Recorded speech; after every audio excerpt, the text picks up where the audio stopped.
अस्सलाम वालेकुम। मैं एपिसोड 14 के साथ वापस आ गई हूँ, तो like and subscribe to my channel. तो आप एपिसोड 14 पढ़ने के लिए तैयार हैं? तो चलिए शुरू करते हैं। पिछला एपिसोड मैंने ये कहकर ख़त्म करा था कि जैसा कि आपको पता है कि मेरी एंडोस्कोपी हुई थी, जिसकी रिपोर्ट एक तरह से मेरी ज़िंदगी के फ़ैसले की रिपोर्ट थी। उस वक्त मन बहुत घबरा रहा था, एक अलग सी बेचैनी थी, डर लग रहा था, लेकिन ज़ुबान पर यही था, हस्बुनल्लाहु व निअमल वकील। हमारे लिए हमारा रब ही काफ़ी है और वो बेहतरीन कारसाज है। इस दुआ पर मेरा मुकम्मल भरोसा था। अल्हम्दुलिल्लाह।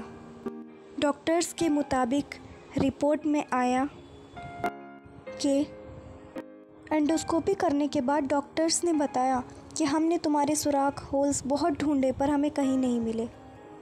अल्हम्दुलिल्लाह, सुभान अल्लाह, अल्लाहु अकबर। ये कितना बड़ा मिरेकल हुआ है, कितनी खुशी की बात है ना। यानी कि मेरी अल्हम्दुलिल्लाह ब्रोंकोस्कोपी में भी होल्स नहीं आए और ये लास्ट चांस बचा था एंडोस्कोपी, और अल्हम्दुलिल्लाह इसमें भी नहीं आए। अल्लाह का जितना शुक्र अदा किया जाए उतना कम है। तो अब मैं अल्हम्दुलिल्लाह बिना ट्यूब के, बिना नलकी के हूँ। अल्हम्दुलिल्लाह, सुभान अल्लाह। पता है, मुझे ऐसा लग रहा था जैसे मेरे अंदर से क्या निकल गया। इतना हल्कापन फ़ील हो रहा था मुझे, सच में बहुत ज़्यादा अच्छा लग रहा था। इसीलिए अल्लाह पर मुकम्मल भरोसा होना चाहिए। तो मैं वीडियो कॉल पर सबको अपना फेस दिखा रही थी। सब बहुत ज़्यादा खुश थे, मैं बता नहीं सकती। सबसे पहले मैंने मुँह से टीबी की दवाई खाई, फिर मैंने खिचड़ी खाई। उसका टेस्ट मुझे इतना अच्छा लगा जैसे मैं दुनिया की सबसे टेस्टी चीज़ खा रही हूँ। और आज हम लोग खाने को कैसे कर देते हैं कि हमें पसंद नहीं है, ये हमें पसंद नहीं है। अल्लाह का शुक्र अदा करके खाओ, जो भी मिल रहा है खाओ। और पता है, खाते खाते मेरे मुंह में दर्द होने लगा था, क्योंकि आदत ही नहीं रही थी खाना खाने की। इसी से अंदाज़ा लगा लो कि मुझे कितना टाइम हो गया था मुँह से खाना खाए हुए। सच में आज मैं बहुत खुश थी कि मैंने मुँह से खाना खाया। अल्हम्दुलिल्लाह। जिस चीज़ को डॉक्टर्स ने ये कहा था कि ये बिना ऑपरेशन के नहीं ठीक होगा, और देखो अल्लाह का करिश्मा, अल्हम्दुलिल्लाह। और अब मैं कितनी खुश हूँ, सच में बहुत ज़्यादा। अल्हम्दुलिल्लाह, मैं बहुत अच्छे से मुंह से खाने पीने लगी थी। तो कुछ दिनों बाद हम लोग मजीदिया हमदर्द हॉस्पिटल उन लोगों से मिलने गए। वहाँ के डॉक्टर्स वगैरह, सारी स्वीपर्स, नर्सेस इतनी ज़्यादा खुश हो गई मुझे देख कर कि इफ़रा तुम इतनी अच्छी हो गई हो। बहुत खुश हो गए थे वो लोग। तो उन्होंने मेरे गार्जियन से और मुझे भी बताया कि ये जो इफ़रा को जो प्रॉब्लम हुई थी, बीमारी हुई थी, ये या तो किसी बच्चे को होती नहीं है, और अगर हो भी जाती है तो ठीक नहीं होती। ये अल्लाह का करिश्मा हुआ है तुम्हारे साथ, एक मिरेकल हुआ है। डॉक्टर्स ने मुझे खुद बताया था कि तुम्हारे साथ एक मिरेकल हुआ है, जैसा कि मैंने आपको पहले भी बताया था। मजीदिया के डॉक्टर सच में बहुत अच्छे हैं। मैं जितने टाइम तक उनके हॉस्पिटल में रही, उन लोगों ने मुझे बहुत अच्छे से मेरी केयर की। जब मैं मजीदिया मिलने गई थी उस टाइम की वीडियो है मेरे पास, देखो। पड़ा था, बट ये अभी बिल्कुल ठीक होके वापस आ गई है हमें थैंक यू बोलने के लिए। और आप लोगों को कुछ कहना चाहती हैं?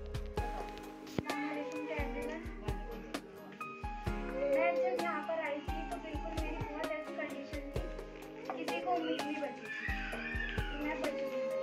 लेकिन मेरी मदर को, मेरे जो मेरे गार्जियन है, सबने अल्लाह से, ऊपर वाले से उम्मीद लगाई थी कि वो जो करता है अच्छा ही करता है। अगर मैं जीऊँगी तो मुझे कोई रोकने वाला नहीं। हमने उम्मीद बांधी रखी। फिर मैं कोविड में रहने के बाद वेंटिलेटर पे आ गई। सबको बहुत ज़्यादा अजीब सा लगने लगा कि अब क्या हो रहा है। धीरे धीरे एक ऐसा करिश्मा सा हुआ कि मैं ठीक हो गई। 5 दिन के बाद मैं वेंटिलेटर पर से बैठी। फिर मैं धीरे धीरे ठीक होती गई। इन लोगों ने मेरी बहुत हेल्प की, सबने मुझे बहुत कोऑपरेट किया। फिर 1 मंथ के बाद मैं आर्यमन हॉस्पिटल चली गई। वहाँ इन्होंने मुझे रेफर किया, लेकिन प्लान ये बना था कि मेरी सर्जरी होगी, क्योंकि मेरे गले में होल्स थे। तो दोबारा ऐसा करिश्मा हुआ कि मैं बिना ऑपरेशन के ही ठीक हूँ। बस ये कहना चाहती हूँ। अस्सलाम वालेकुम। और हाँ, मैं आपको मजीदिया के डॉक्टर्स के रियल फ़ोटो भी दिखाती हूँ, तो चलिए देखते हैं। ये देखिए, ये उनकी पूरी डॉक्टर टीम के फ़ोटोज़ हैं। और ये डॉक्टर रिजवान सर हैं। अल्हम्दुलिल्लाह, इन्होंने मुझे अपनी बेटी की तरह माना है। इन्होंने बहुत हेल्प की मेरी और अल्हम्दुलिल्लाह आज भी करते हैं। अगर मुझे कुछ दिक्कत आ जाती है तो फ़ौरन ही मेरे लिए मेडिसिन लिख देते हैं। जज़ाकल्लाहु खैर व अहसनुल जज़ा। और आरएमएल के डॉक्टर्स अल्हम्दुलिल्लाह उन लोगों का भी बहुत बहुत थैंक्स। जब मैं वहाँ पर गई बहुत अच्छे से उन लोगों ने मुझसे बिहेव किया। तो मेरे साथ तो अल्हम्दुलिल्लाह एक करिश्मा हुआ है, नहीं तो मेरा बचना तो मुश्किल था। ये अल्लाह पर भरोसा, डॉक्टर्स की मेहनत और दुआओं का सिला है। बहुत लोगों ने दुआएं की हैं मेरे लिए। जिसने मेरी थोड़ी सी भी हेल्प की है बीमारी में या थोड़ी सी भी मेरे लिए दुआ भी की है, तो मैं उनके लिए अल्लाह से दुआ करती हूँ और करती भी रहूँगी इंशाअल्लाह कि अल्लाह उन सभी को जज़ाए खैर दे। मैं सभी के लिए दुआ करती हूँ अल्लाह से, सारे डॉक्टर्स के लिए, सब के लिए। मैं अपने रब का ये एहसान ज़िंदगी भर नहीं भूलूँगी कि उसने मुझे दोबारा ज़िंदगी दी है, एक तिनके में जान डाली है। तो अल्हम्दुलिल्लाह मैंने अपना ये टारगेट बनाया है कि मैं एक नेक डॉक्टर और एक नेक आलिमा, नेक स्कॉलर बनकर इस्लाम की खिदमत करूँगी इंशाअल्लाह। अल्लाह ने ज़िंदगी दी है तो नेक बनकर गुजारूँगी इंशाअल्लाह। कुछ कर दिखाना है मुझे अपनी लाइफ में कि ये वही तिनका है जिसके बचने की उम्मीद नहीं थी। आप लोग भी मेरा साथ दें, मेरे लिए दुआ करें कि मेरा ये ख्वाब पूरा हो कि मैं एक नेक डॉक्टर और एक नेक आलिमा स्कॉलर बनूं। और मैं अपनी फ़ैमिली का दिल से शुक्रिया अदा करना चाहती हूँ। बहुत अच्छी है मेरी फ़ैमिली अल्हम्दुलिल्लाह, बहुत अच्छी है। किसी चीज़ को भी मेरे भाइयों ने ना नहीं कहा अल्हम्दुलिल्लाह। अल्लाह के हुक्म से मैंने जो कुछ भी मांगा मुझे फ़ौरन ला कर दिया। कितनी ही कॉस्टली चीज़ मैंने कहा कि मुझे ये चाहिए, अभी चाहिए, तो अल्हम्दुलिल्लाह फ़ौरन ला कर दी। देखो अल्हम्दुलिल्लाह ये मेरे चारों भाई हैं, मतलब फ़ैमिली तो फ़ैमिली, अल्हम्दुलिल्लाह रिश्तेदारों ने भी हक़ अदा कर दिया।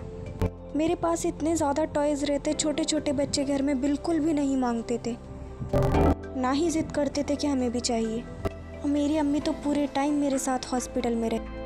और पता है हॉस्पिटल में सब मेरे भाइयों से यही कहते थे कि ये तुम्हारी इकलौती बहन है क्या। इसी से पता चलता है कि मेरे भाई मुझे कितना प्यार करते हैं, जबकि हम 4 बहनें हैं। वो मुझे अपने बच्चों से भी ज़्यादा प्यार करते हैं। और वो अल्हम्दुलिल्लाह सब लोग मुझे बहुत प्यार करते हैं। ये अल्लाह का एहसान है मुझ पर। देखा आप लोगों ने, अल्लाह ने मुझे बीमारी दी तो ले भी ली। उस रब पर, उस ऊपर वाले पर मुकम्मल भरोसा होना चाहिए। अगर अल्लाह ना करे आपके ऊपर भी कभी कोई मुसीबत और परेशानी आए तो दुआ पढ़ना हस्बुनल्लाहु व निअमल वकील, लेकिन पुख्ता इरादा होना चाहिए, अल्लाह पर मुकम्मल भरोसा होना चाहिए। कभी भी कोई मुसीबत और परेशानी आए, उम्मीद का दामन थामे रहना और अल्लाह पर मुकम्मल भरोसा रखना। अगर कोई चीज़ हमारी तकदीर में नहीं होती तो हमें दुआ करते रहना चाहिए, क्योंकि दुआओं से तकदीर का लिखा बदल जाता है। और मेरे लिए भी आप लोग दुआ करें कि जो मेरा गोल है, टारगेट है, वो पूरा हो। वीडियो फिनिश करते करते मैं आपको 2 छोटे छोटे थॉट सुनाना चाहती हूँ, तो सुनिए। Don't lose hope, increase in your duas and put your trust in Allah. इंशाल्लाह you will get more than what you hoped for. ना उम्मीद मत हो, अपनी दुआओं में इजाफा करो और अल्लाह पर भरोसा रखो। इंशाल्लाह तुम्हें उससे ज़्यादा मिलेगा जिसकी तुमने उम्मीद की थी।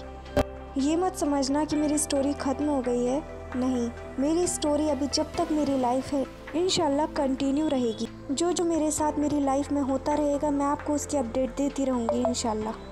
और इंशाल्लाह उस दिन की भी अपडेट मैं आपको ज़रूर दूँगी जिस दिन मैं किसी इंशाल्लाह ऊंचे मकाम पर होंगी, जिस दिन मेरा ख्वाब रियलिटी में बदलेगा। और उससे पहले की भी सारी अपडेट देती रहूँगी इंशाल्लाह। तो जल्द मिलते हैं 15th एपिसोड में इंशाल्लाह। अस्सलाम वालेकुम वरहमतुल्लाहि वबरकातुहू।